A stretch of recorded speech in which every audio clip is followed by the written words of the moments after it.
जनता party से पटौदी विधानसभा क्षेत्र अमरनाथ जय जी, उनके साथ आए सभी नेतागण, कार्यकर्ता साथी, पत्रकार, छायाकार साथी, मेरे गांव के बड़े बुजुर्ग, मातृशक्ति, सबसे पहले तो अपने गांव में मैं अमरनाथ जय जी का हार्दिक स्वागत करता हूं, अभिनंदन करता हूं।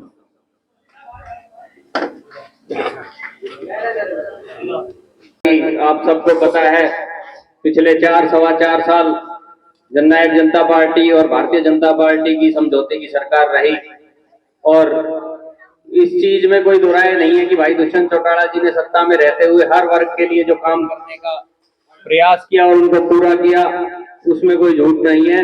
मैं तो यही उम्मीद करता हूं कि आगे जब भी सत्ता में आए हम 2024 के चुनाव में फिर से चाबी अपना जो ताला खोलने का काम करेगी और भाई अमरनाथ जी को पटौदी विधानसभा क्षेत्र से विधायक बनाकर भेजने का काम करेंगे। अब मैं निवेदन करूंगा हमारे प्रत्याशी अमरनाथ जय जी से कि वो आए और अपना संबोधन करें। उससे पहले मैं शिल्लर के गांव की इस पावन धरा को नमन करते हुए आज यहाँ इस चौपाल में मेरे मान सम्मान के लिए पहुंचे मेरे पुतातुल्य बुजुर्गों, मातृशक्ति, नौजवान साथियों, देश का उज्जवल भविष्य, प्यारे बच्चों, आज जिस गर्मजोशी से आप लोगों ने मेरा फूल मालाएं पहनाकर और पगड़ी पहनाकर जो मुझे मान सम्मान दिया है, उसके लिए मैं आपका सदैव आभारी रहूंगा। आप सभी ने ये जो मान सम्मान रूपी पगड़ी आज मुझे पहनाई है, तो मैं आपको विश्वास दिलाता हूं, मैंने पहले भी अपने जीवन में ये कोशिश करी है कि अपने चरित्र पर कोई दाग न लगने दिया जाए। और आज ये जो पगड़ी आपने पहनाई है, ये सिर्फ आपके चरणों में सम्मान के लिए झुक सकती है। आपको विश्वास दिलाता हूं कि इस पगड़ी को कभी दाग नहीं लगने।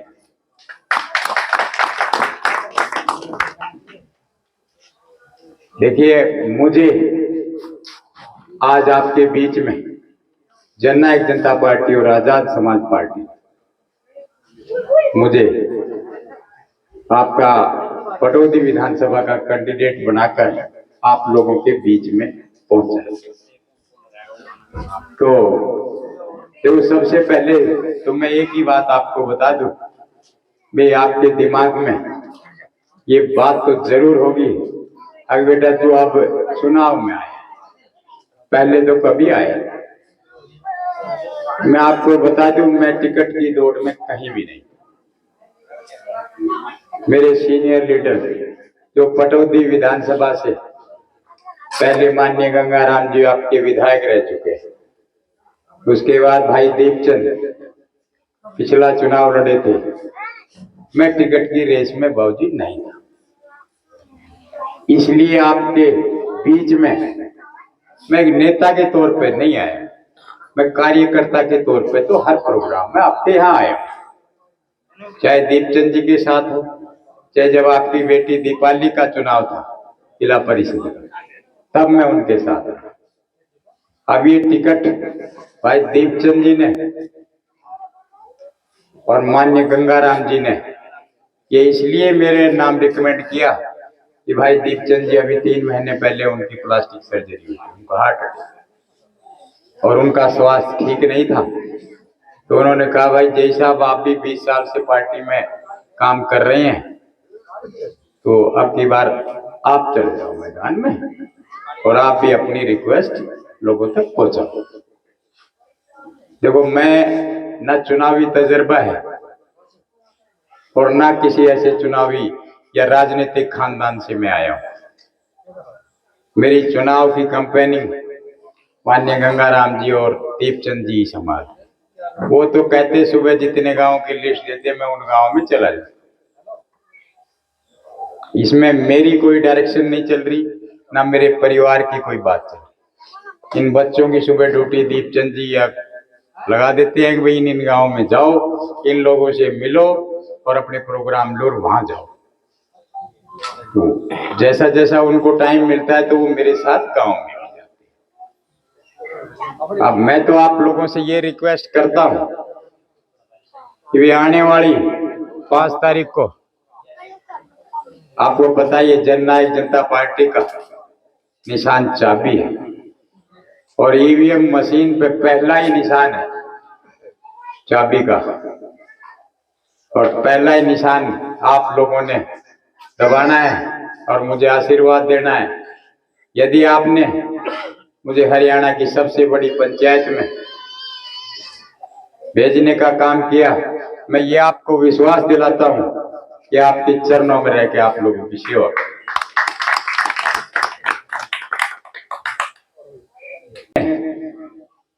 पिछले कार्यकाल में जब पंचायती राज के वे मंत्री भी थे डिप्टी सीएम के साथ, तो उन्होंने पंचायती राज में 50% आरक्षण महिलाओं को देने का काम किया। आज हर पंचायती राज में हर दूसरी कुर्सी पर मेरी माताएं बहनें बैठी हैं, आपसे कंधे से कंधा मिलाकर उस सत्ता चला रही है पंचायत।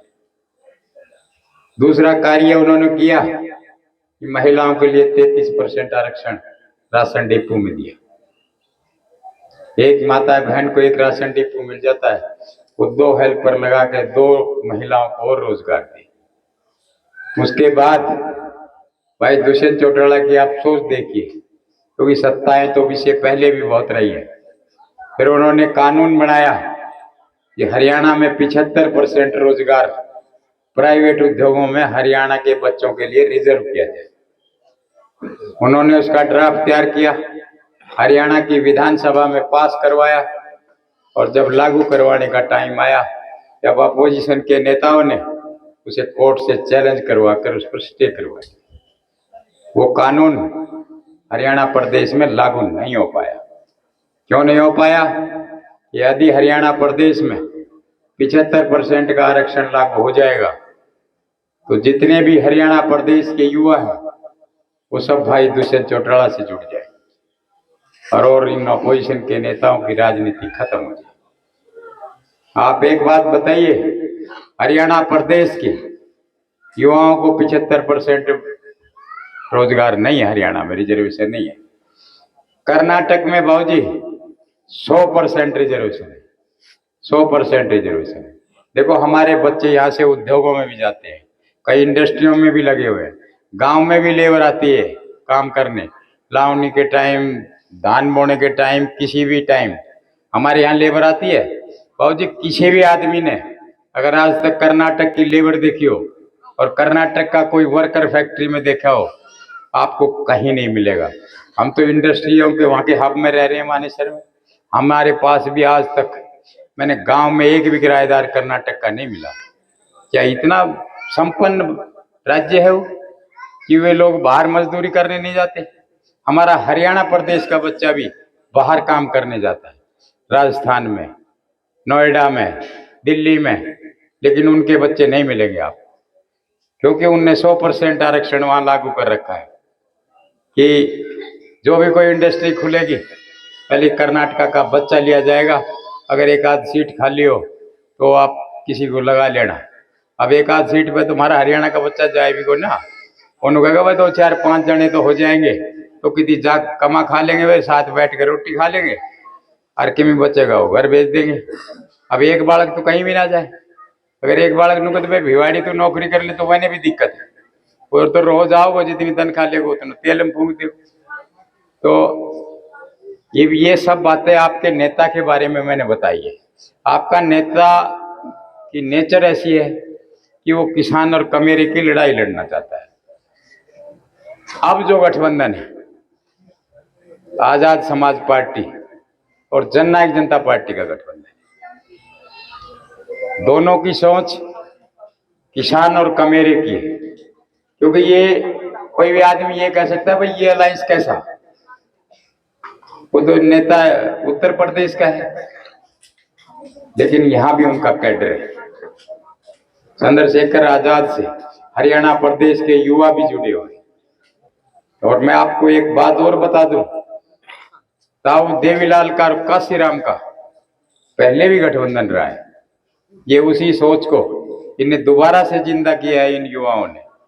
दोनों युवा साथी, युवा सोच है, कुछ करना चाहते हैं देश के किसानों के लिए, युवाओं के लिए और अपने मजदूरों के लिए, जब ये गठबंधन हुआ है। अब जब ये सरकार में शामिल थे, भाई दुष्यंत चौटाला ने पहले घोषणा पत्र में कहा था कि भाई अगर मेरी सरकार आई तो मैं जो वृद्धावस्था पेंशन है वो 5100 रुपये करूंगा। लेकिन सत्ता में जब शामिल हुए तो बीजेपी ने कहा कि भाई चलो तेरी मान तो लेते हैं पर हम तो धीरे धीरे करें। 4 साल में 1000 रुपये बढ़ाए उनने बाबूजी, आज 3000 रुपये पेंशन है। हमारे नेता हर मीटिंग में, हर सभा में यही बात कहते हैं कि भाई मुझे जो काम होया वो हुआ, लेकिन मुझे दुख सिर्फ पेंशन का ही रह गया। बाकी अब ये 5100 रुपये अगर मैं पेंशन कर देता तो मुझे कम से कम मेरे बुजुर्गों का आशीर्वाद मिल जाता।